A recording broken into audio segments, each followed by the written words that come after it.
สู่น้อใสของตาเหลียวมองแลหาบ่ายอยากมายามยืนสาวน้องคือเอ้ยน้องให้เหลียวมองอายแน่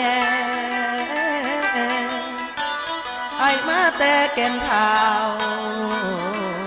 ใจมันห่าวอยู่สุวรรณ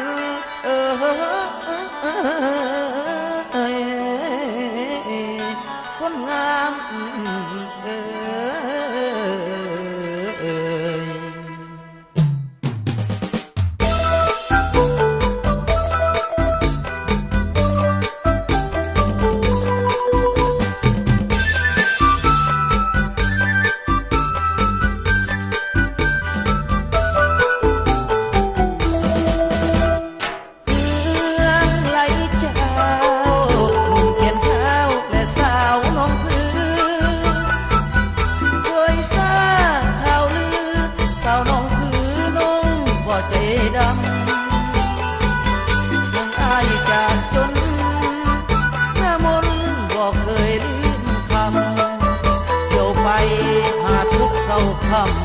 ต้องบ่ลืมคำอ้ายเลยคนดี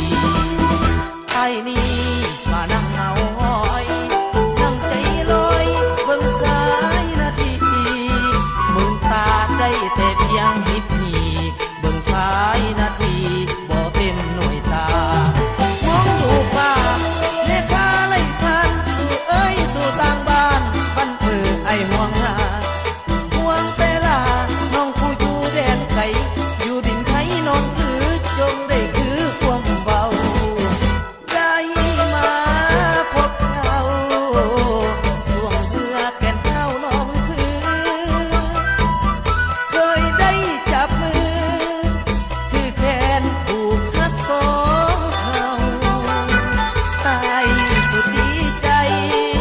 ที่อายได้มาพบเจ้า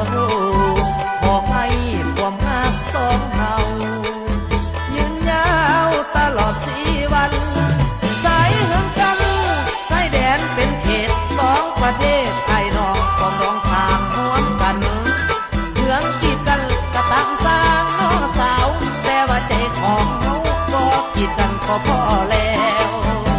เมืองนี้แนวสักอยู่ให้ไปเป็นเคยแก่นเท้าเมืองเลยเคยไปทำบุญร่วมกันสองเฮาเคยว่าสัญญาผูกหักสัมพันธ์เทวาเบื้องบนสวรรค์บันดาลบ่ลืมบุญคุณเที่ยวบุญเมืองเลยเป็นเคยดังสายเป็นงานดอกไฟปีใหม่จะขอเธอทูลให้รักสองเฮาสมปองอย่าได้เครื่องบุญฮักเฮาอย่าได้เครื่องสูญ